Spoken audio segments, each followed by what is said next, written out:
Ahora vamos a tener al doctor Nicolás Quepe Valverde con su ponencia Sistemas Inteligentes Aplicados en la Energía. Recibamos un fuerte aplauso.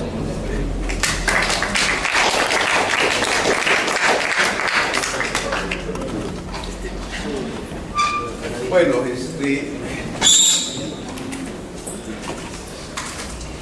continuando con el panorama general que di ayer de inteligencia artificial, hoy les voy a hablar sobre una aplicación específica que es la energía.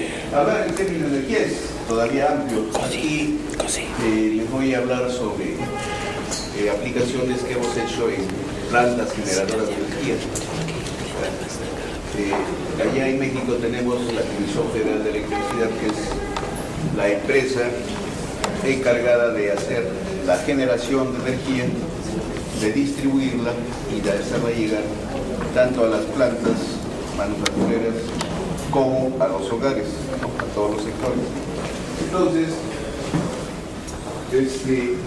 he preparado una ponencia en la cual les quiero también dar una idea de cómo uno debe buscar necesidades en un campo específico, cómo uno debe analizar. Si hablamos de plantas generadoras, entonces uno tiene que buscar dónde poder aplicar sistemas de este tipo, ¿no? De tal manera que, pues, por ejemplo, una visión amplia, ¿no? Es proveer software y soluciones que tengan capacidades de razonamiento y aprendizaje. Lo vimos ayer, los comenté ayer. Esos son los objetivos alrededor de las cuales pues navega la inteligencia artificial. Hacer sistemas inteligentes, vimos ayer que es aplicar inteligencia artificial para solucionar ciertos problemas complejos. Pero lo que estamos incorporando a nuestros sistemas son modelos de razonamiento o modelos de aprendizaje para que precisamente se pueda dar esa solución a esos modelos. Entonces, en una planta eléctrica, pues hay muchísima experiencia. ¿Quiénes tienen esa experiencia? Los operadores de esas plantas. Una planta, monitorear en tiempo real una planta geotermoeléctrica o una planta termoeléctrica no es tarea fácil, ¿no? En cada punto, en cada equipo hay gente que está monitoreando el comportamiento unitario de cada de los equipos, pero también hay un monitoreo de todo la planta en su conjunto, ¿no? Se generan cada segundo una gran cantidad de datos, entonces hay que estar mirando esos datos para poder ver qué es lo que está pasando, qué es lo que se avecina, ¿no? Las fallas que estamos viendo que se nos van a venir dentro de cierto tiempo. Entonces todo ese tipo de aspectos hace pues que el manejo sea complejo.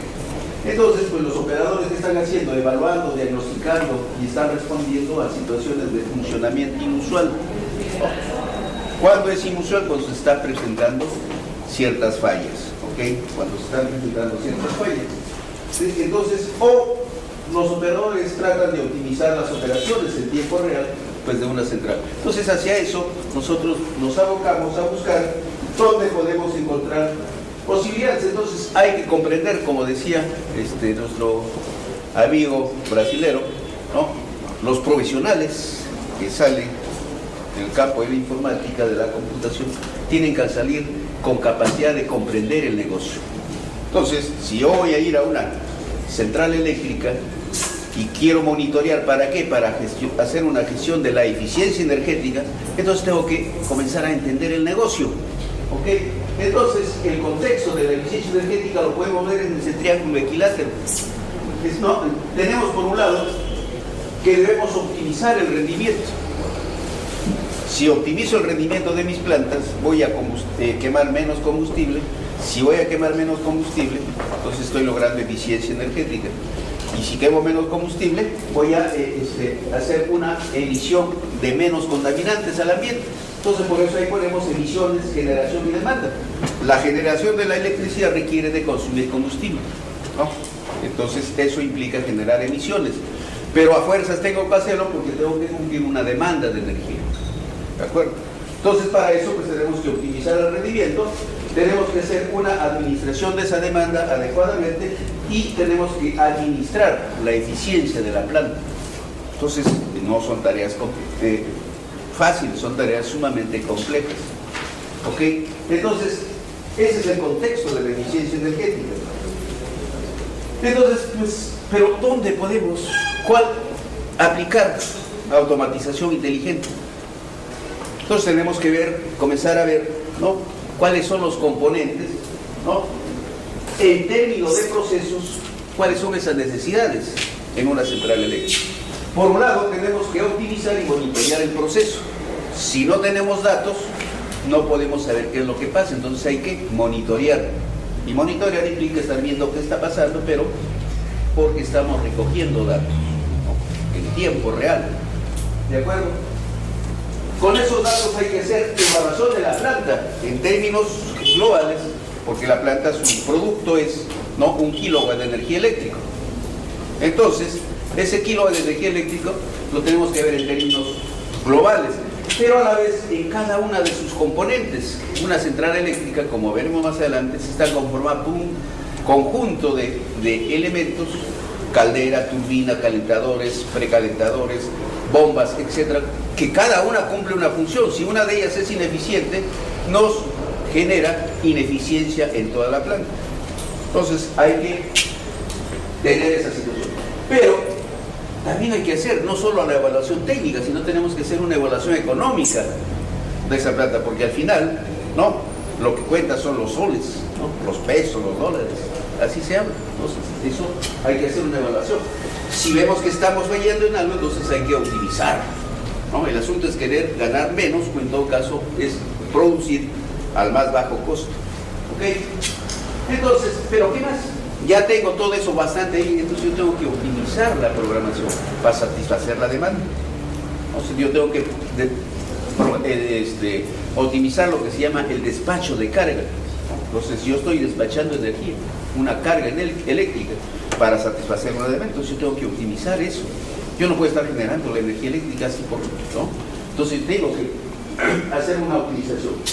Entonces, para eso hay que emplear tecnologías de control, pero tecnologías avanzadas, ¿no? Hay que estar con la tecnología de punta, ¿de acuerdo? Entonces hay que utilizar tecnologías de control avanzada y hay que hacer una gestión de la seguridad.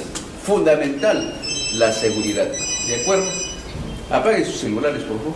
Al que suena su celular lo vamos a multar, ¿no? No sé, con un ceviche, una cusqueña, no sé, pero lo multamos al que suena el celular. ¿De quién era el celular? Levanta la mano, ¿de quién era el celular? ¿Tuyo? Levanta la mano. ¿Sí que era tuyo? Déjalo al novio que te llame la nochecita para que ahorita. ¿Ok? Entonces, la seguridad es fundamental. Entonces hay que hacer la gestión de la seguridad. Todo influye, no son factores aislados, todo influye, son factores que están mutuamente, ¿no?, interactuando. Entonces, por ejemplo, en lo que es monitoreo, optimización y gestión, hay que dotarle de un proceso, de procesos adecuados. No es fácil, pero tampoco es imposible, ¿no? Hay que diseñar hardware y software para comenzar a colectar datos. La percepción, les dije ayer, es fundamental. Y en una planta industrial, ¿cuál es la percepción? No lo que ve el operario, sino lo que nos dan los sensores, ¿no? Todos los sensores, temperaturas, presiones, flujos, todo eso hay que estar recopilándolos. Entonces, para eso necesitamos, pues, procesos y hardware para poder hacer esa colección de datos y en tiempo real, ¿no? Nos interesa todos los datos del proceso. Si no miramos ciertas temperaturas, la caldera puede explotar. Si no miramos ciertas presiones, la turbina se puede disparar. Y si se dispara a una hora, estamos dejando de generar kilowatts de energía eléctrica, que significa, ¿no?, un montón de billetes. ¿Ok? Y eso pues no debe de pasar. Si un gerente de planta viene y le ocurre eso, pues lo despide inmediatamente. ¿Ok? Entonces necesitamos de los procesos informáticos, de los procesos computacionales, pero también de hardware para hacer esa conexión. Con esos datos, ¿qué hacemos? Tenemos que hacer estadísticas en tiempo real. Hay que hacer la estadística, acá hay que aplicarlo. Seguro ustedes han estudiado bastante bien su estadística, porque acá no vamos a emplear matemática compleja, pero sí la estadística, ¿no? Entonces hay que hacer procesos estadísticos en tiempo real. Hay que hacer el monitoreo en tiempo real del proceso. Tenemos que tener, ¿no?, sistemas para hacer monitoreo ¿no? del proceso en tiempo real. Más adelante le voy a ver. Ahora lo podemos hacer en monitoreo vía web. Puedo ver mi planta vía web, qué está pasando, ¿no? Análisis y esquemas de visualización. Si no visualizo, pues ¿para qué tenemos las interfaces humano-computadora, humano-máquina? Para visualizar los procesos, para que nos digan qué es lo que está pasando y también para que nos genere reportes. Eso es fundamental. Entonces, colecciono datos, analizo, monitoreo, pero visualizo y genero reportes. Esa es la tarea. Esto que estamos viendo para una planta de generación eléctrica se puede replicar para cualquier tipo de proceso. Son los mismos procesos, ¿no? A mí siempre es la misma china con diferente vestido.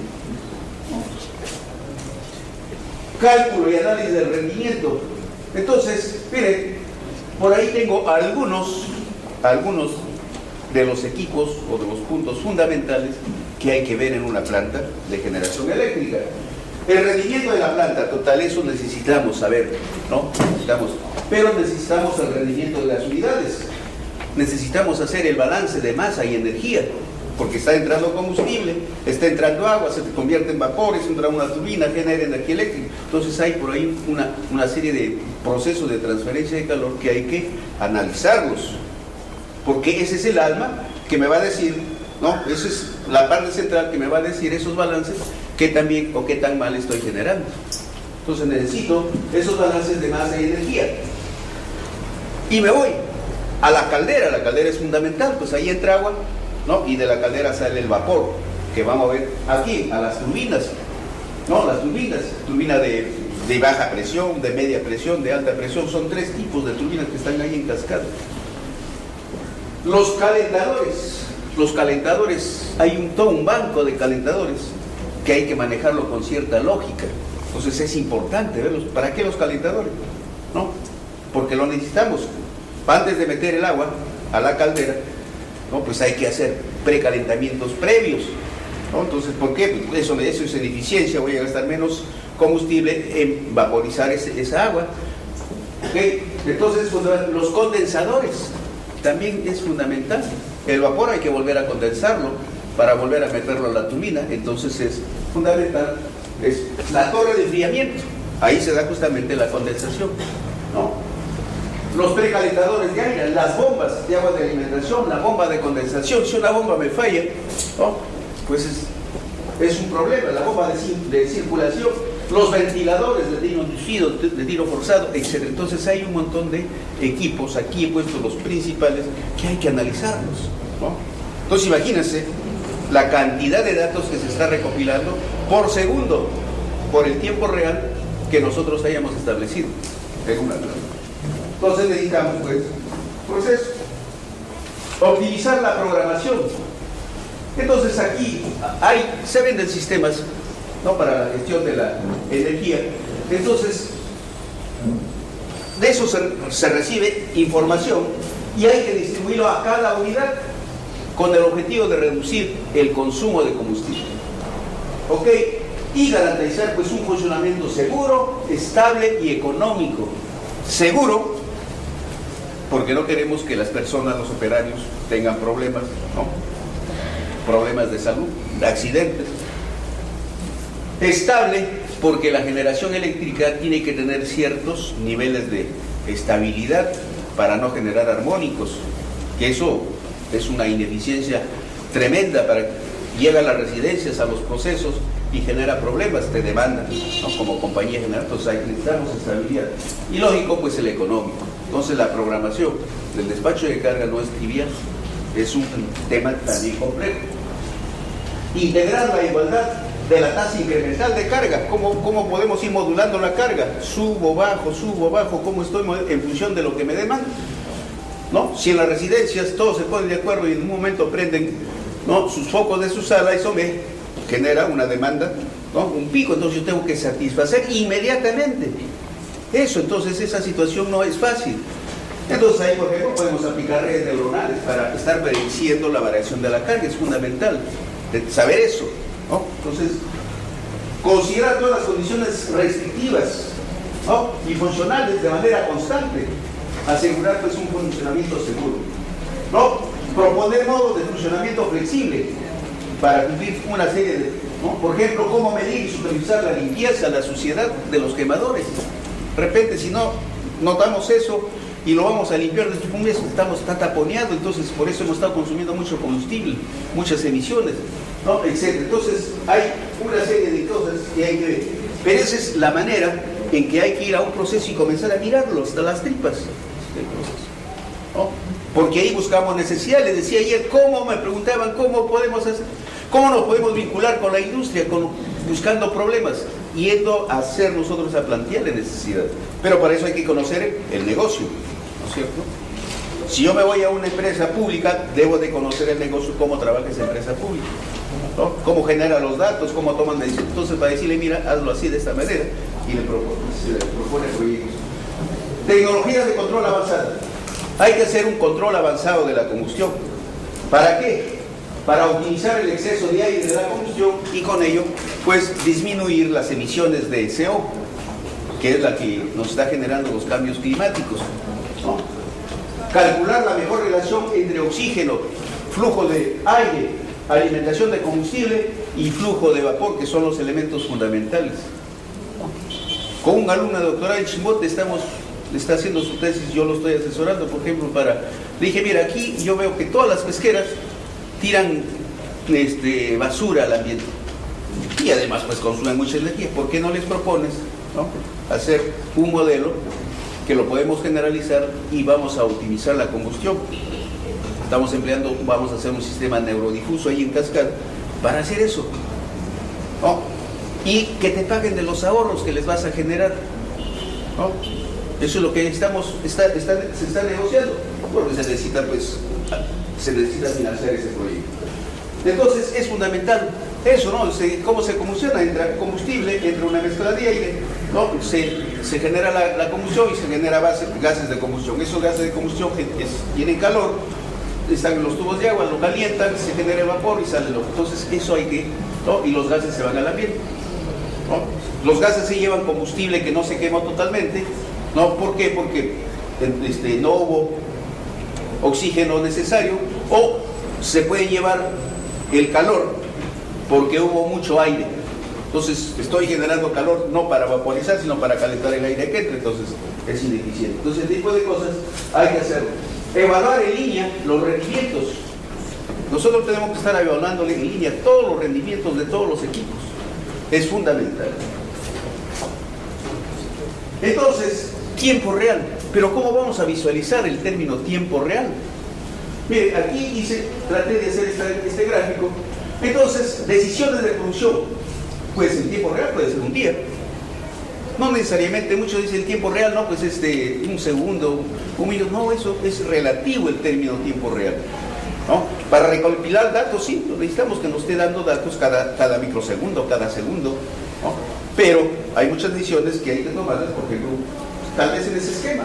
Un día, para tomar decisiones en un día, pues necesitamos un control avanzado y sistemas inteligentes, ¿no? Pero eso ¿de dónde recopilamos ese conocimiento? Ahorita, si no tenemos esos sistemas de control, los operarios, los expertos en los diferentes procesos son los que están dando las soluciones, ¿ok? Pero si es de 90 días, pues ya mantenimiento ya no requiere. Su tiempo real para mantenimiento pues puede ser 90 días, ¿no? O 6 meses en algunos casos. Decisiones de ingeniería, pues de repente 6 meses. O tener un reservorio de decisiones ya para tomar decisiones de planeación, de programación, de perspectiva, de crecimiento, ¿no? Entonces el tiempo real pues es relativo. Hay que construir los árboles de falla, ¿no? Estos de acá son diagramas causa-efecto, ¿no? Nosotros estos diagramitas nosotros los propusimos, lo llamamos diagramas de dependencia, ¿no? Si yo tengo cierto efecto, ¿de qué depende? ¿Cuáles son las causas que generaron? Y entonces podemos hacer todo un árbol, ¿no? Desde un punto nos venimos hacia atrás y vemos diagramas de ese tipo. Tenemos que hacer eso si queremos incorporar el análisis de fallas, si queremos ser preventivos. Y esto lo convertimos en reglas de decisión, y esa regla de decisión lo va a estar monitoreando una máquina de inferencia. Ya tenemos el sistema inteligente incorporado en la planta, ¿Ok? ¿Qué es lo que hacen los operarios? Los operarios, sí, ha bajado la presión de la bomba de alimentación. Checa otra cosa, él inmediatamente está checando otra cosa. Uy, acá también está fallando. Inmediatamente checa otra cosa y toma una decisión. Son esos árboles. Es como está razonando esos operarios, ¿no? Así construimos y eso lo convertimos en reglas de decisión. Ahí tenemos otro tipo, un modelo genérico de causal. Un efecto requiere de una causa. Entonces, ese es los análisis que debemos hacer, análisis causales de todo, pero considerando la experiencia de sus operadores, ¿no? De sus operadores. No hay que despreciar a los operadores. Hace tiempo nos fuimos a una empresa de alimentos balanceados, ¿no? Nos dijeron, oiga, mire, tenemos problemas acá, ¿no? Está bajando nuestra demanda porque nuestro alimento balanceado, ¿no? Los pellets, si saben que es un pellet, ¿no? Los pellets, se venden los alimentos para perros, para gatos, para caballos, salen en pellets de diferentes tamaños. Entonces, salían con quebradizos, medio, ¿no? Generado con cierto polvo. Entonces los animales no son tontos, primero soplan, después comen, ¿no? Su alimento le soplan y comen. Entonces, hemos ido a analizar qué pasa. Oye, bueno, pues te vamos a hacer un sistema totalmente integrado. Resulta que en el proceso donde se fabrica el pellet, viene una empresa que al día fabricaba hasta 112 tipos de alimentos balanceados para gatos, para perros, para cabras, etc. Entonces, teníamos, ¿qué pasa cuando se acondiciona? Viene la mezcla de todos los elementos, de todos el trigo, el maíz, etc. Y se junta a un lado, ya se muele, se mezcla y de ahí entran a unos cocinadores de vapor donde se va a hacer el pellet. Entonces, oye, ¿quiénes son nuestros expertos? Los operadores. Había ahí 2 chavos, ¿no? 2 trabajadores. Estos cuates a la justa llegaron a tener segundo año de primaria, ¿no? Tenían su carta de exclusión, pero eran los que conocían más del proceso que el gerente de esa área. Entonces a ellos pues no lo íbamos a despreciar porque no tenían un título universitario, ¿cierto? ¿Qué es lo que tenían? Aquí, experiencia, experticia. Y para el sistema inteligente, ¿qué nos interesa? ¿Un título profesional o la experiencia? Entonces trabajamos con ellos y solucionamos la bronca. ¿Ok? Entonces, así hay que hacer, pero esto los obtenemos ¿de quién? No de los libros, no de los manuales, lo obtenemos de los operadores. Ellos tienen la experiencia. ¿De acuerdo? Bien. Hay que hacer análisis de los datos les decía ayer, tenemos un lapso de oportunidad. Si perdemos ese lapso de oportunidad, la caldera explota, la turbina no se dispara, etc. ¿De acuerdo? El operador por eso tiene que estar ahí, ágil, haciendo los cambios para evitar esas cosas. Y entonces, si yo voy a hacer un sistema, mi sistema tiene que tener, ¿no? Analizando este tipo de curvas, ¿no? Para que en el momento tenga un lapso de oportunidad, puede ser 1 minuto, 2 minutos, 1 hora, ¿no? Entonces, eso hay que saber ver hacia adelante. Así que hay que saber ver, si tenemos datos, podemos mirar el futuro inmediato. Entonces, de eso se encargan nuestros sistemas. ¿Ok? Tenemos que hacer ese tipo de... ¿Cuándo es normal? ¿Cuándo es anormal? ¿Y cuándo ya es un problema de emergencia? ¿Para qué esperamos llegar a la emergencia?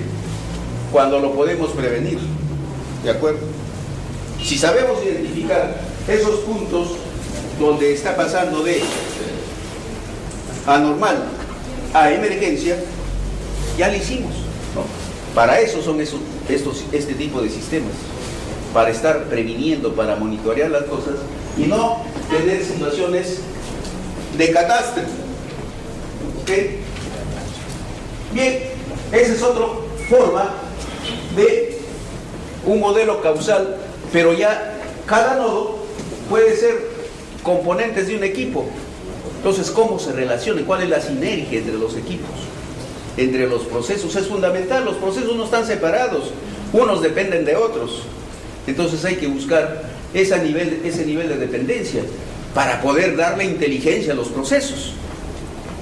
¿Por qué no alguien decía, ¿y cómo una caldera va a poder razonar y tomar decisiones? Sí, yo puedo programar a una caldera, a una bomba que tenga sus propios ajustes y no necesite del operador. A eso lo llamamos procesos con inteligencia empotrada o con inteligencia embebida.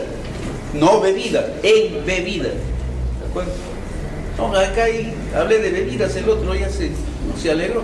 Entonces no es así. Entonces empotrada, pues la inteligencia va a estar dentro del proceso. Bien. Entonces, ¿cuál es el enfoque que nosotros planteamos? Por ejemplo, este es un enfoque nuestro que nosotros planteamos. Es desarrollar sistemas inteligentes para automatización y control de procesos, integrando ¿qué? Sistemas expertos difusos.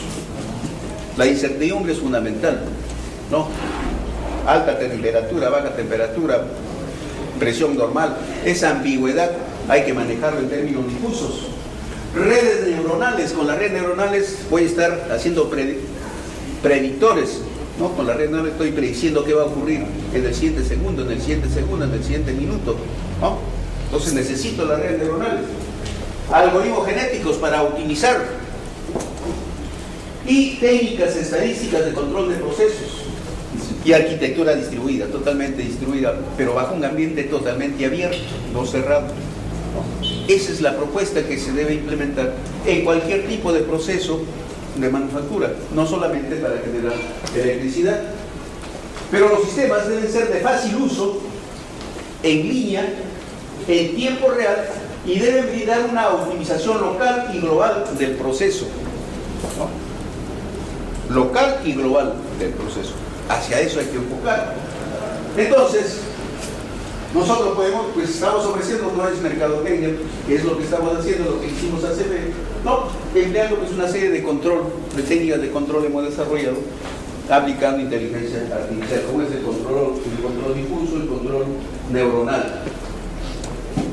Pero ¿qué más? El sistema debemos de incorporar la vía de razonar y tomar decisiones, ¿no?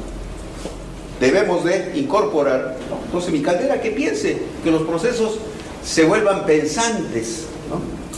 Que tengan cierta partecita de cognición los procesos. ¿Dónde van a estar? En un chip pequeñito, ahí van a estar reglas de decisión. Pero ya lo liberamos del operador. Imagínense un operador que viene, se pelea con la mujer, llega al proceso, ¿qué? Lleva sus problemas a los procesos, ¿de acuerdo? O sea, lleva ineficiencias. Los viernes en la tarde ya quiere irse, ¿no? Porque le espera, no sé, cosas buenas. Los lunes ya cansado, hecho la...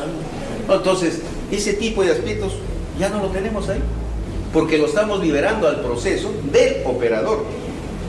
No es que lo vas a despedir al operador, siempre va a estar, pero le estamos quitando responsabilidades y le estamos pasando a los procesos, que así debiera ser, ¿no?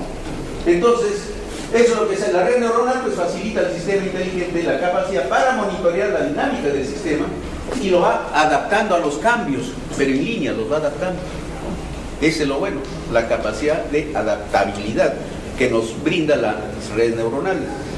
Ok, bien. Entonces,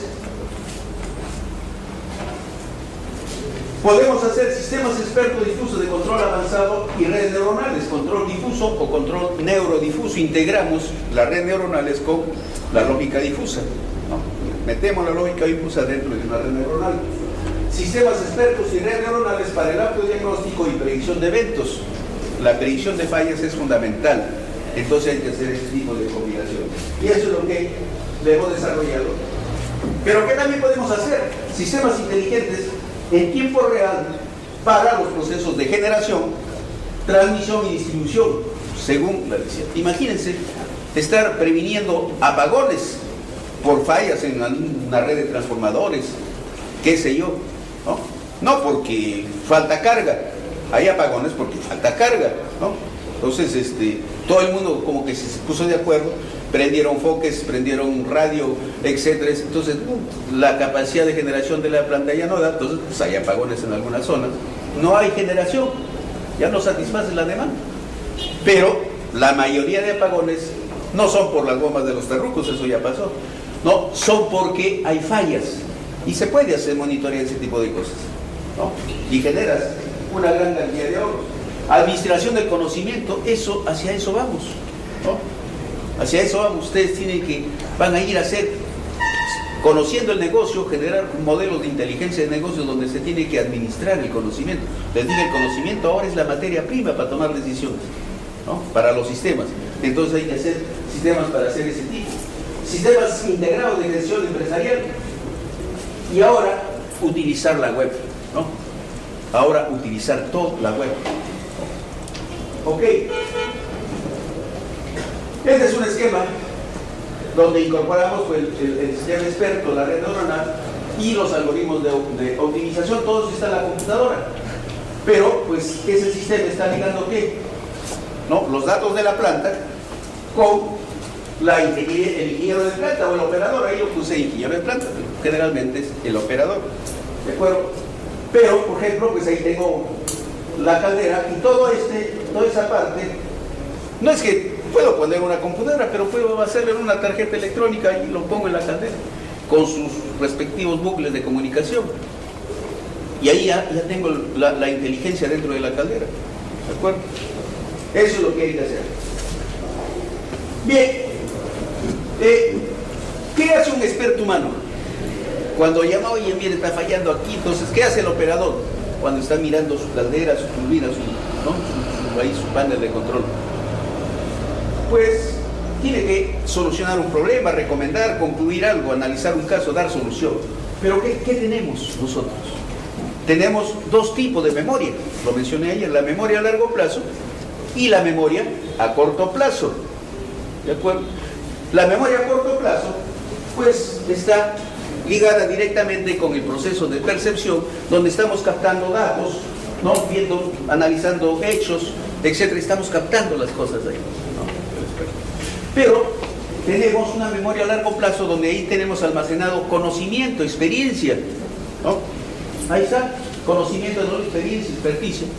Y cuando lo usamos, porque de acuerdo a lo que estamos percibiendo, inmediatamente activamos nuestro razonamiento o nuestro proceso de aprendizaje y nos comunicamos con la memoria a largo plazo para ver qué tenemos ahí de conocimiento para dar solución al problema. Es lo que está pasando de manera cognitiva en cada una de nuestras cabezas. ¿Ok? Es lo que está pasando. Un médico, ¿qué hace? Viene Juan, entonces, ve su peso, su talla, etcétera, su presión, le comienza a ver síntomas. No. De acuerdo a lo que trae, el médico ya activó su memoria a corto plazo con los síntomas, con los signos vitales del paciente, de este Juan, y activa su memoria a largo plazo y le da una receta. Se va Juan, entra Pedro, pues su memoria a corto plazo cambia, porque ya es de Pedro, pero la memoria a largo plazo ¿cambia? ¿O no cambia? No cambia, porque ahí está el conocimiento que adquirió en la carrera, en la universidad, no, en los casos que resolvió.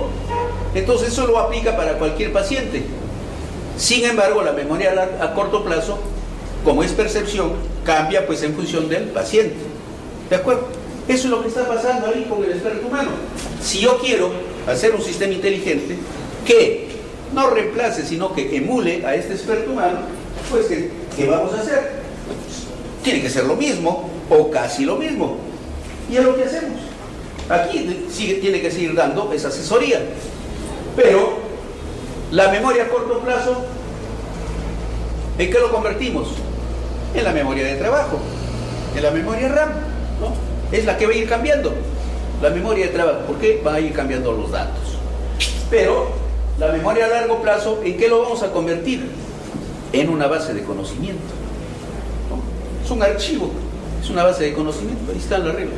Pero ¿cómo lo sacamos, ¿no? Esas reglas del experto para meterlo en una computadora. Ese es el reto.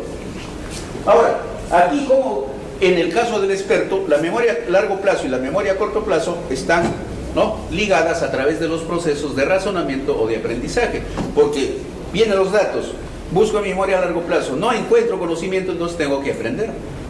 Se da el proceso de aprendizaje. Si tengo, inmediatamente se da el razonamiento, ¿no? Y la respuesta la pregunta que les hice, ¿quién tiene la respuesta? por el primo mayor. ¿Qué se da primero, el razonamiento o el aprendizaje? Que les hice ayer y ahora me iban a dar la respuesta. A ver, ¿quién tiene la respuesta? Les miro y me miran serio, se enojan porque les hablo. Sí. Ah, primero el aprendizaje. ¿Sí o no? No se puede razonar. Primero, y el razonamiento y el aprendizaje son capacidades naturales, ¿no? Que así nacemos, ¿no? Sin embargo, pues, primero, ¿qué pasa? Nacemos con la mente en blanco, ¿cierto? Hay muchos que se quedan casi toda la vida, ¿no? ¿De acuerdo? Yo me encontré con un montón, no creo que aquí haya, pero entonces lo comenzamos a llenar de conocimiento a través de ¿qué? Del aprendizaje y de la percepción. ¿De acuerdo? Comenzamos a llenarle de conocimiento. Entonces el aprendizaje es que primero tenemos que aprender y después razonamos con el conocimiento que hemos aprendido. ¿De acuerdo? Ok, te ganaste su premio. Entonces, ¿cómo hay que hacer para sacar ese conocimiento de los expertos que lo tiene la memoria a largo plazo? Bueno, hay todas unas estrategias de adquisición de conocimiento. No sé si lo he puesto aquí el proceso. Bueno, les hablo primero de un sistema experto. ¿Qué es lo que tiene? Tiene la base de conocimiento, que es fundamental. Pues la base de conocimiento, ahí vamos a, es nuestro repositorio de conocimiento, de la experiencia de los expertos, ¿no? A través de un proceso de adquisición, nos sentamos, hacemos entrevistas, hay que buscar, no hay recetas de cocina para hacer eso, pero ahí está la habilidad que deben tener ustedes para ir y comenzar a trabajar con los expertos. El motor de inferencia es un programa que emula un proceso de razonamiento, digamos, entre comillas, es el cerebro del sistema experto, ¿no? Lo llamamos motor de inferencia o lo llamamos máquina de inferencia también, ¿no? Pero, y hay modelos de razonamiento con encadenamiento hacia adelante, razonamiento con encadenamiento hacia atrás, razonamiento híbrido, razonamiento oportunístico, razonamiento no monotónico, etc. Entonces todo eso tiene sus características. El encadenamiento hacia adelante, por ejemplo, ¿qué es? Decimos que si no tenemos datos, no razonamos, o sea, un razonamiento que depende de los datos o de los hechos, ¿no? Si llueve y hace frío y voy a salir a la calle, entonces necesito esos datos para razonar y decir, bueno, pues debo de llevar abrigo y paraguas, ¿no es cierto? Necesito los hechos, ¿no? Un paciente cuando llega al médico, les explico esto del paciente porque pues todos hemos tenido, ¿no?, una consulta médica. Levante la mano, ¿quién no ha ido nunca al médico? A ver, el sanote, puro machote, ¿quién es? ¿No? Todos han ido al médico, ya ven. Todos se han enfermado, aunque sea de la tos, ¿cierto? Entonces, por eso, cuando uno va al médico, ¿qué hace el médico? ¿Qué te pide? Hechos. Un síntoma es un hecho, ¿no? Ya tienes fiebre, la piel amarilla, los ojos, entonces, tienes hepatitis, ¿no? ¿De acuerdo? Entonces, necesitas hechos. Pero el médico ahí está haciendo un encadenamiento hacia adelante, está razonando con hechos. Pero ¿qué pasa cuando el médico te dice, oye, ¿sabe qué? Tienes que hacerte estos análisis, ¿de acuerdo? Y te vas al laboratorio a hacerte los análisis. Cuando regresas, el médico, ¿qué hace? Un razonamiento con encadenamiento hacia atrás, porque si te pidió análisis, ¿por qué? Porque él se formula una hipótesis. Dice, parece que tuviera tal cosa. Vamos a confirmar y te pide hacerte análisis. Cuando regresas con tus radiografías, tus análisis de sangre, él confirma, ¿no?, confirma o desecha el padecimiento que pensaba, su hipótesis, ¿de acuerdo? Entonces está haciendo un encadenamiento hacia atrás. Son razonamientos que dependen de las hipótesis, ¿de acuerdo? Entonces ese tipo de cosas, ¿por qué tenemos que sentarnos a analizar y ver cómo se va razonando para poder llevarlo a la computadora? Entonces esa es la máquina de inferencia. La interfaz, pues la interfaz es la parte fundamental porque nos permite comunicar al usuario con el sistema experto o el sistema inteligente. Y esa interfaz puede ser pues con usuarios, con hardware. En el caso de una central eléctrica, pues está comunicada con hardware, ¿no?, con datos, con otro software, etcétera, etcétera. puede tener sus módulos para explicar soluciones o un módulo para poder ir captando conocimiento nuevo, ¿no? Conocimiento nuevo. Entonces, eso es lo que... Bien, entonces no puse acá esa... Hay 4 procesos fundamentales. La adquisición del conocimiento. Ese es fundamental. Es sentarse con los expertos, hacerles entrevistas, hacer una serie de estrategias para validar su conocimiento, ¿no? Y el experto que es experto no niega darte lo que sabe. El que no es experto, el que siempre dice, si le doy, uy, ¿qué va a pasar? Este se va a entender. No, esos no son expertos. Hay que saber identificar a los expertos, ¿no? Hay algunos expertos que son muy orgullosos, que no quieren trabajar. Cuando hicimos el proyecto de Pemex, por ejemplo, identificamos a 29 ingenieros buenos de diseño, pero trabajar con todos era una locura. Algunos decían, ¿qué va a hacer con la computadora? Entonces seleccioné yo a 4, los más jóvenes, ¿no? Son los más revolucionarios. Con esos 4 hice el prototipo y después se los comencé a enseñar a los otros. Nace el orgullo humano, dijo, oye, yo también quiero, ¿no? Comenzaron a trabajar todos solitos, ¿no?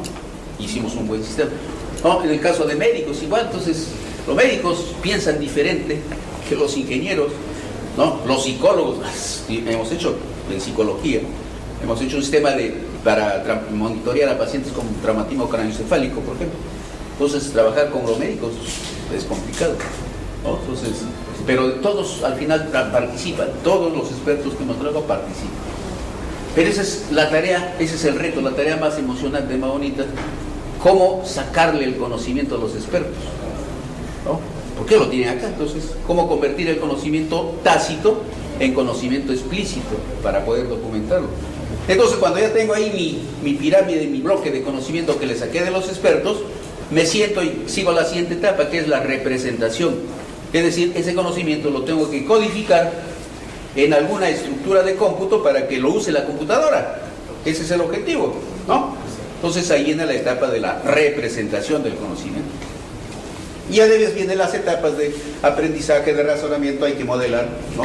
mi modelo de razonamiento o mi modelo de aprendizaje si estoy aplicando un modelo de aprendizaje, ¿no? Y ya después ya viene el proceso de implementación o el mantenimiento. Pero esas son las etapas para hacer un sistema de ese tipo. Entonces, ¿qué le hicimos a la Comisión Federal de Electricidad? Ellos, en México, se tiene todas las formas de generación eléctrica, ¿no? De generación de energía eléctrica, que va desde la nuclear, ¿no? Desde las termoeléctricas, o sea, a combustorio, a carbón, a gas natural, ¿no? Y también las de energía renovable, ¿no? Tenemos eólica, hay algunas pequeñitas plantas solares, y las geotérmicas, ¿no? Tenemos geotérmicas en México, se tiene 2.400 megas instalados de geotermia en diferentes partes, ¿no? Plantas pequeñas de 50, 80, 120 megas, pero pues que te dan buena cantidad de energía, y además, ¿no? Con una fuente de combustible gratis. Entonces nos pidieron, oye, ¿sabes qué? Tenemos problemas, mira ahí, desarrollanos esto, no podemos medir ciertos elementos, ¿no? Entonces le hicimos ahí 2 dispositivos y lo automatizamos un sistema de generador de prevención de fallas, y a la vez todo para que lo puedan ver los altos jefes a través de internet, ¿no? Ese era el reto. Entonces, ese es ya del producto final, esa es la interfaz, la pantalla, ¿no? Principal. Aquí tiene, pues, se refiere a una empresa de calidad mundial. Entonces, este es el sistema de gestión virtual para la PGEO, porque Geotermia Eléctrica. Y como lo financió por ahí con ACID, y nosotros ahí, nuestro escudo de la UNAM como desarrollador. Ok, entonces, una planta geotérmica son plantas pequeñas. Por este lado, no está entrando el vapor del subsuelo, entra un secador, ¿no? Que hay que quitarle cierta humedad, no hay que elevarlo y manejarlo como vapor seco. Viene pues a unas entre 7 a 10 kilos de presión y a 220, 240 grados de temperatura. Suficiente es ese vapor para generar en una pequeña turbina pues una buena cantidad de energía. Entonces, ahí entra, ¿no? A unos dispositivos que le hicimos, ¿no? Por ahí a un medidor de incondensables, ¿sí? Y a un medidor de la entalpía. Es fundamental saber cuál es la entalpía del vapor, ¿no?, que está entrando a mover la turbina, porque eso nos permite cuantificar la generación. Y es muy importante cuantificar los incondensables, o sea, son gases que después de entrar a la turbina no se condensan, ¿no? Siguen siendo gases, pues son gases que a temperatura a 50 grados no se condensan. Entonces eso fastidia la generación, ¿de acuerdo? Me puede disparar mi turbina, entonces hay que controlarlos. Esos dispositivos no son comerciales y se los hicimos. Entonces ahí está todo lo que está en punto, ahí entra ahí el Venturi, entra acá tenemos la turbina, etcétera, etcétera, etcétera, todos los elementos, ¿no? Entonces cada puntito en negro son valores que lo estamos capturando, pues le dotamos de medidores, ¿no?, de una serie de sensores, entonces que lo están dando en tiempo real, ¿no?, en tiempo real, y eso es lo que está mirando el operario, ¿no? Ese fue para la geotérmica de los azufres, que fue presentado a la unidad 7 de 50 megas, ¿de acuerdo? Entonces, arriba tenemos el menú de todos los elementos, en general, lo que están viendo, la turbina, el condensador, los eyectores, ¿sí?, el Venturi, el calorímetro y el medidor de condensado. En este recuadro tenemos ahí los valores que me están mostrando el monitoreo del rendimiento de toda la planta. Es fundamental, les decía, monitorear, ¿no?, a la planta en su totalidad. Entonces ahí tengo el régimen térmico bruto, el consumo térmico bruto. Entonces necesita el operador, ¿no?, esa situación, esos valores. El operador, el que toma decisiones, necesita ver esos valores para saber si va bien o va mal su planta en algún momento, ¿de acuerdo? Entonces, luego ahí ya estamos mirando equipo por equipo, ¿no? Equipo por equipo. Con ese tipo de diagramas es muy fácil. Hay un programa ahí, una plataforma de National Instruments que nos permite hacer todas estas monerías, ¿no? El ARMU, la Windows, sí lo han oído hablar, lo conocen, no lo conocen. La ARMU, la Windows, National Instruments, ¿no? Es para hacer instrumentación virtual. O sea, los instrumentos, si bien es cierto, van a estar en la planta, pero no necesito ir hasta la planta para poder tener, ¿no?, y monitorear y actuar sobre esos instrumentos. Por eso hablamos de instrumentación virtual. Yo de una web, de un celular, ahora entro y puedo modificar el valor de los sensores o de los procesos. Pero para eso tengo que construir instrumentos virtuales, ¿no? ¿Ok? Eso es instrumentación virtual. Entonces, este es del condensador, por ejemplo. Tenemos ahí un equipo, ¿no? Ese es el condensador. Entonces, todos tienen la misma, ¿no?, la misma modelo de... Ahí tenemos los eyectores. Todos tenemos que saber qué es lo que está pasando, ¿cierto?, monitoreando cada uno de esos elementos. ¿Ok?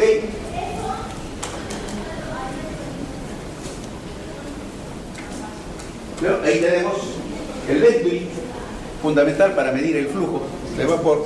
Entonces tenemos la entalpía, tenemos el flujo, sabemos cuánta capacidad de generación está entrando, después medimos con lo que se genera y estamos viendo la eficiencia, ¿no? Entonces esa es la... Pero en cada una de las pantallas siempre están apareciendo esas variables, ¿no? Siempre están apareciendo esas variables, porque eso es, si bien es cierto, estoy mirando a un equipo en específico, pero tengo que tener, ¿no?, también los valores de cómo está la planta en su totalidad, ¿de acuerdo? Porque eso es lo que realmente importa, ¿ok? Pero necesito mirar los equipos para identificar dónde está la falla, qué es lo que me está generando ineficiencias. Y eso lo debemos tener todo en línea, pues, ¿no? Así, con un clic. Esta es la tecnología clic. Doy un clic y tengo todo. Esa es la filosofía que se debe tener actualmente. Oh, este es ya un sistema, el sistema de alarmas. Ahí le está lanzando una alarma, ¿no? Alta presión de vapor principal, dice ahí, ¿no?, entrando a turbina antes de válvulas de control. Entonces, ¿qué pasa? ¿Por qué? Entonces le lanza la alarma. Pero por ahí tiene, pues ahí le está pidiendo, le permite ahí ver por qué esa alarma, cuál es la causa. Inmediatamente le da la causa. Como el sistema tiene todos los datos, inmediatamente está identificando la causa. Eso en tiempo real, todos tienen que estar. Entonces ya no es de que el operario está viendo, buscando la falla, ¿de acuerdo? Entonces hay que darle esa facilidad ¿no?, a los operadores. Y eso es lo que se ve en la web, ¿no? Eso es lo que se ve en la web. En la web no se necesitan los equipos, ellos los conocen, pero sí necesitan números y variables, ¿no es cierto? Entonces, eso es lo que se ve en la web. ¿Okay? Por acá tenemos la entalpía, tenemos la temperatura de entrada, la presión de entrada, etcétera, todos los valores que pueden estar influyendo en los valores calculados, como es el régimen térmico, el consumo específico y la eficiencia. ¿Okay? Eso es lo que ve una persona que, si la planta está, digamos, aquí en Tacna y las oficinas centrales están aquí, es lo que están viendo los jefes que toman las decisiones, ¿no?, a través del internet. Bueno, ahora lo pueden ver a través de un celular. No hemos hecho la versión, estamos esperando que se animen, ¿no? Entonces, seguramente que sí. ¿Ok? Eso también es lo que ves a través de la web. Y le permites que puedan hacer reportes. Entonces eso de que, oye, quiero que me mandes el reporte, te llega el otro día o a los 2 días los reportes. No, pero esto ya lo puede hacer ya no necesitas, ¿no?, la comunicación. La información es móvil, como decía nuestro expositor anterior. Entonces la calidad, la capacidad de darle movilidad a la información es fundamental ahora, porque la decisión es más rápida, ¿de acuerdo? Las decisiones son más rápidas. Chavos, luego les voy a pedir que me cuenten el chiste al final, no se me vayan, ¿de acuerdo? Entonces, esa es la situación, hacia eso vamos ahora, ¿de acuerdo? No es que vamos, ya estamos ahí. Entonces, vía web le llega eso, entonces ellos pueden hacer sus gráficas, ver sus tendencias, hacer análisis para eso, ¿de acuerdo? Esos son los 2 equipos que le hicimos. Por ahí tenemos el medidor incondensables y les desarrollamos un calorímetro para medir la entalpía, ¿no? Ese aquí fue un aporte adicional que le hicimos a esta planta. La otra, que es la gestión de las plantas termoeléctricas. Entonces México tiene una gran cantidad de plantas termoeléctricas, ¿no? En unidades generadoras debe tener como 84 unidades generadoras. Una unidad generadora es pues una caldera con sus turbinas, etcétera. Entonces, y hay plantas centrales que tienen 4 o 6 unidades generadoras. Y cada unidad generadora generalmente son de 300 megas, de 600 megas, de 500 megas. Son plantas inmensas, donde la caldera pues, es un edificio de 10, 12, 15 pisos, ¿no? Entonces, esos, ir y comenzar. Ya están totalmente automatizadas algunas, ¿no?, y unas semi-automatizadas. Nosotros lo que hicimos es nos pegamos a esos sistemas de automatización para recopilar los datos. Hay sistemas, hay hardware para eso, y nos enchufamos, y con esos datos ahora lo podemos monitorear y hacer la gestión de alarmas vía web, ¿no? Por eso es gestión virtual, ¿ok?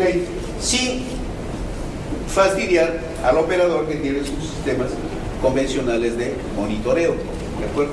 Pero no es un respaldo, es un complemento fundamental. Para el despacho de carga se vuelve importante. Ese es México. Todos los puntos azules es donde hay centrales generadoras de 4 o 3 unidades, ¿no? Entonces, de 4 o 3 unidades generadoras. Prácticamente todas son a carbón, a combustorio, ¿no?, a petróleo, que sería acá, y también a carbón. Y hay algunas que son ciclo combinado, carbón y gas, o combustorio y gas, ¿de acuerdo? No están incluidas aquí las centrales nucleares que están en Veracruz, ¿ok? Porque ese tiene otro tipo de tratamiento. Entonces, ahí tenemos, por ejemplo, esa es una de las plantas, la unidad 1, la selección de la planta de Manzanillo 2, y una unidad de esa planta, acá el GPS, y acá tenemos de este lado una unidad, la unidad 2 de lo que es Manzanillo, está cerca de la playa. Cuando íbamos a desarrollar este proyecto aprovechábamos mar. Bueno, entonces esa es una de las unidades. Ese es un esquema gráfico que ahí también en cada recuadro todo se está actualizando en tiempo real. Esa es una cantidad de datos que lo requerimos para hacer el balance de materia y balance de energía, ¿no? Pero esa es la planta. Tenemos acá los calentadores, ¿no? Arriba las turbinas, ¿no?, de baja, de media y de alta presión, ¿ok? Y aquí no pongo en ese costado ya está muy reducida la caldera, porque así nos lo pidieron, pero hay diferentes puntos ahí que son las bombas, ¿no? Las bombas de agua, los ventiladores. Entonces todo tiene lógica, ¿eh? Los calentadores, ¿no? Hay que saber poner en marcha cierto calentador. Entonces ahí hay bastante experiencia metida en el desarrollo de este sistema. Ese es el valor agregado que le dimos, por eso pagaron, ¿no? Por eso pagaron tu cuenta. Eso es lo que ven en internet, ¿no? Eso es lo que ven en internet, la cantidad de valor que ven en internet. Entonces ahí dice la pentermo, porque pues son las. Entonces hay una serie de, miren ahí, hay hasta 15 valores y arriba tenemos 6 variables importantes. La potencia, el régimen térmico directo, indirecto, el consumo específico de vapor, el consumo específico de combustible y el consumo térmico unitario, ¿no? Que son valores que a los tomadores de decisiones les dan una idea de cómo están sus plantas. Y cuando llegan esto a lo que es la oficina donde se hace el despacho de carga, pues ellos quieren hacer un despacho de carga con el menor costo posible. Yo no puedo estar vendiendo energía que me cuesta generarla, me cuesta caro. Entonces, de acuerdo a la eficiencia, yo estoy haciendo los despachos de carga, ¿no? Entonces, esto es fundamental. Tener todo en línea, ¿de acuerdo? Todo a través de Internet, ¿no? Y para eso necesitamos pues el Internet. ¿Ok?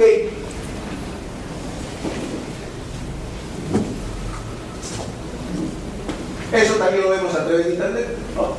¿Por qué ponemos acá?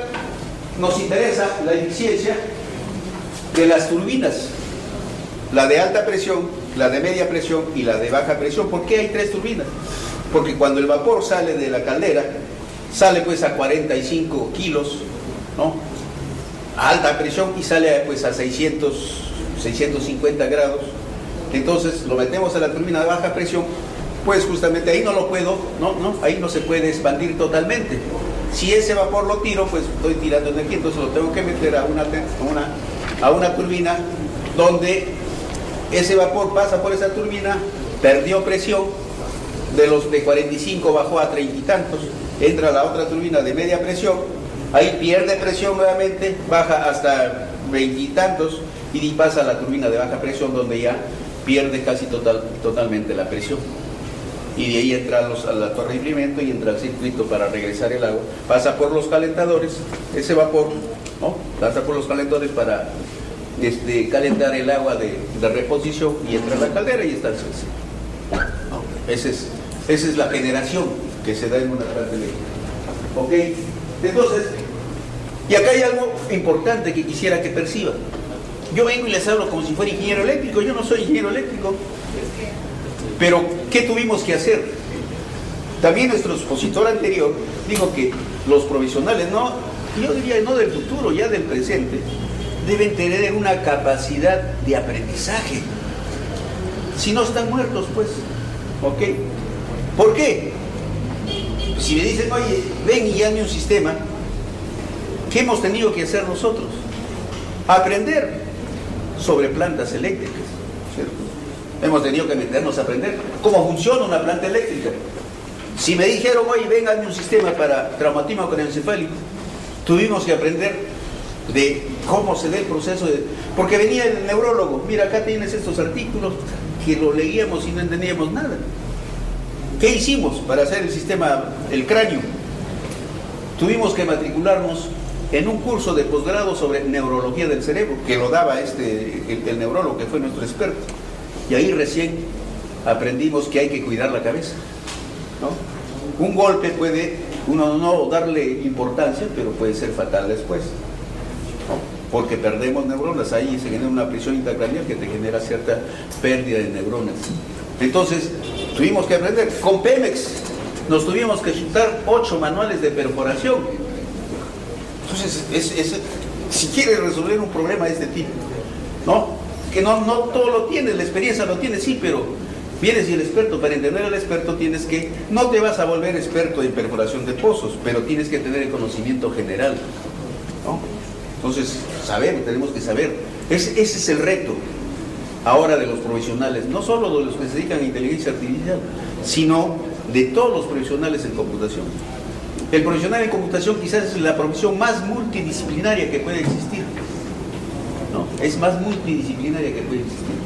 Entonces, ese es el reto. Acá no es que yo sea eléctrico, pero si tuvimos que aprender.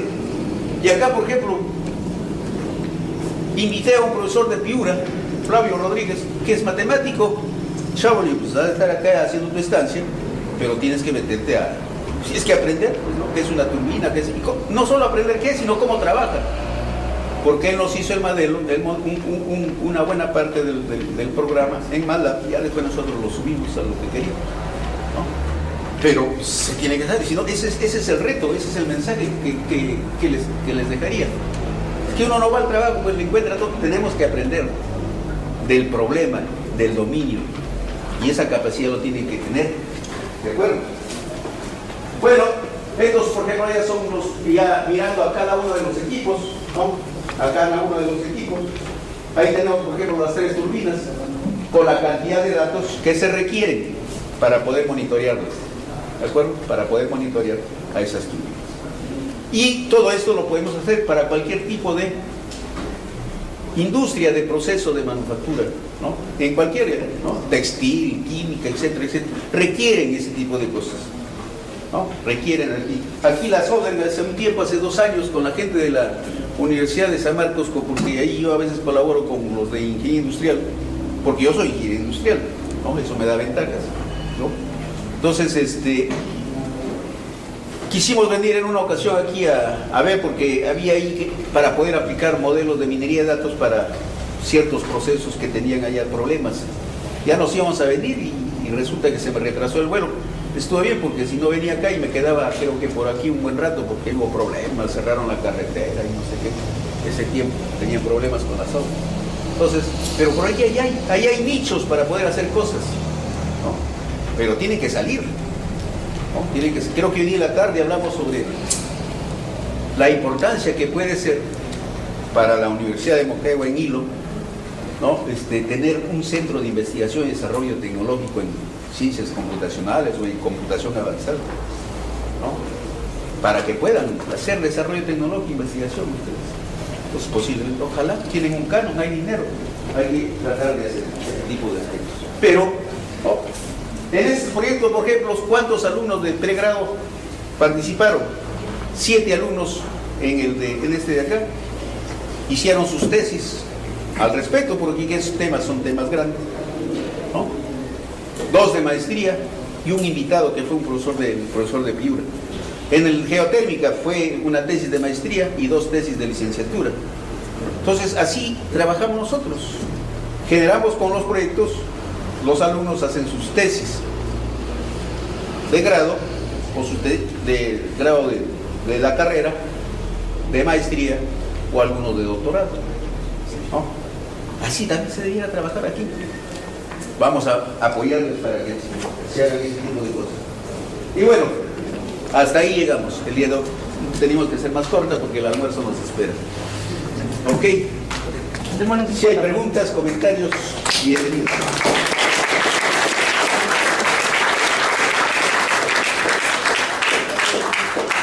Continuando, será una rueda de preguntas. ¿Alguna pregunta que tengan para el ponente? ¿Alguna pregunta que tengan, consultas?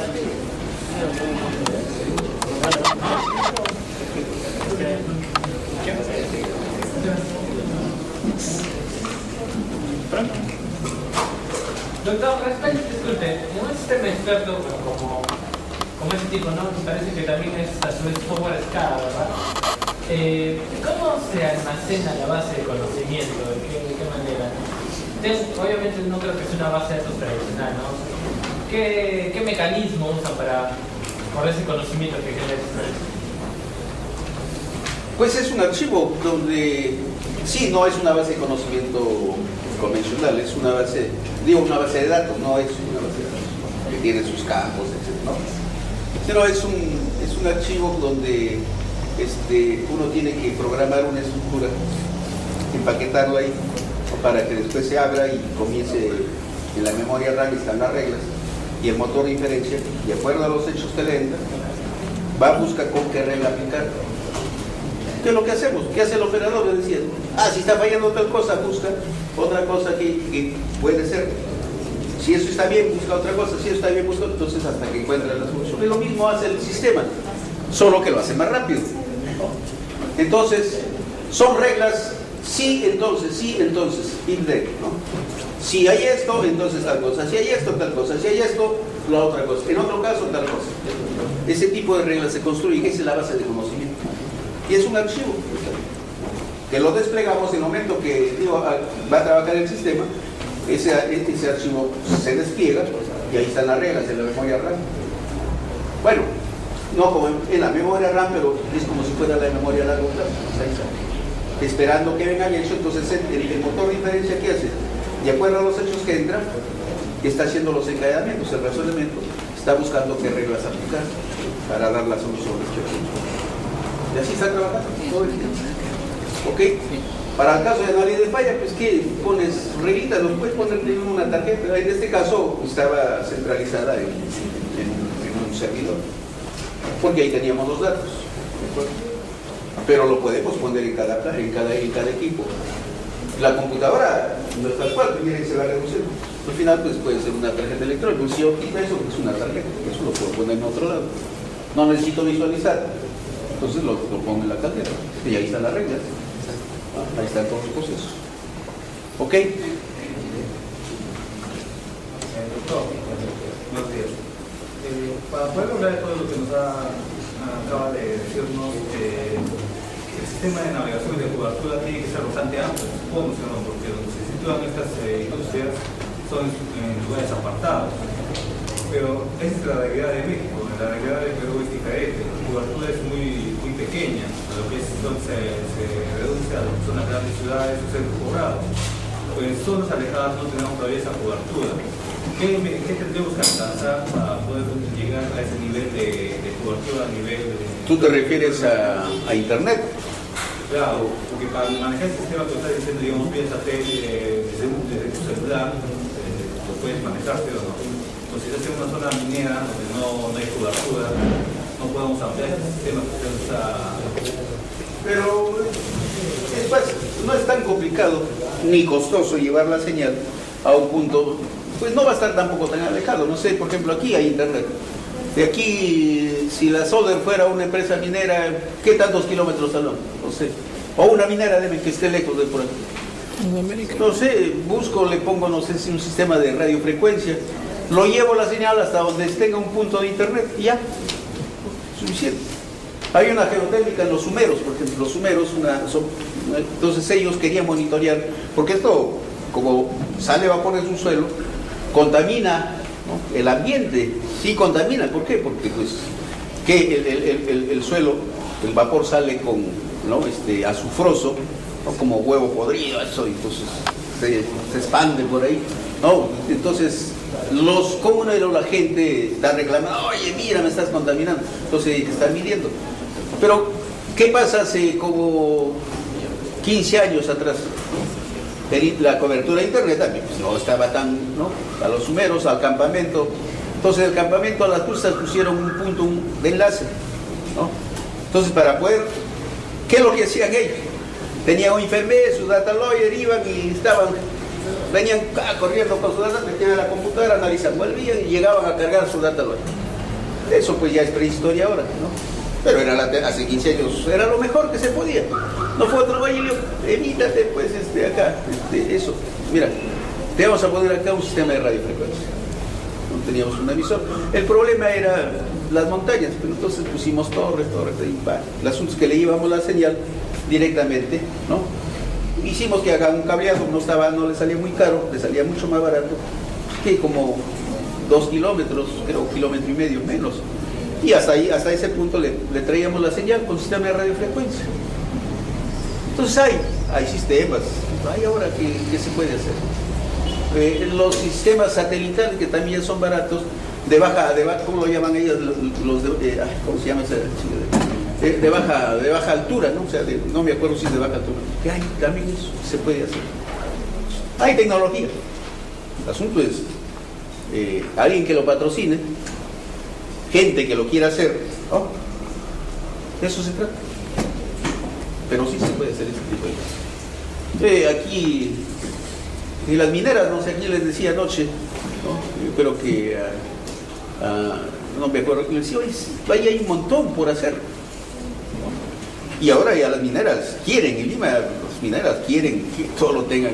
Generalmente en Lima están las centrales, ¿no? Las oficinas donde se toman las decisiones, pues quieren traer esa información. Les proponía, me acuerdo en un vuelo, me encontré con unos cuates mineros, les propuse, venimos y los he perdido su rastro, no sé dónde andarán esos, pero que se quedaron esos con la gana, no sé, ya hemos perdido contacto. Por ejemplo, ellos tenían, tengo un amigo en Lima que hace equipo minero, le dije, oye, me dijo, oiga, ¿se podrá hacer? Lo podemos hacer, pero pues yo necesito tiempo, venir a estar, negociar, no tengo tiempo. Entonces, pero acá están ustedes, ¿no? Por eso les decía ayer, hay que hacer una lista de clientes potenciales, a quienes les podemos ofrecer tecnología de punta, ¿no? Pero si comenzamos a pensar, sí, ahí de esto no se va a poder hacer, no, hay que ir como si tuviéramos la solución ya bajo la manga, ¿no? Hay que ser súper optimistas. Entonces vas, convences y luego pues tienes que hacerlo, ¿no? Ahí está el reto y eso así se debe hacer. ¿De acuerdo? Había unos ingenieros civiles hace 20 años cuando comenzó la onda de las auditorías energéticas, ellos no sabían nada de energía, son civiles, pero pusieron su empresa Ahorro de Energía y nos contrataban a nosotros. Y así fueron aprendiendo, ¿no? Ahora tienen un gran consorcio en ahorro de energía en México. Así hay que ser, aventureros. La tecnología, el desarrollo de tecnología es una aventura, ¿no? Eso hay que hacer. ¿De acuerdo? Una pregunta, ¿no? ¿Hay? ¿Alguna pregunta? ¿Ninguna?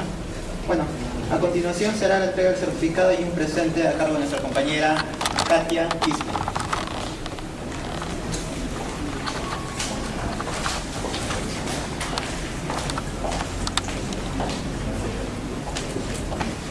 Ok, gracias. Ok, gracias.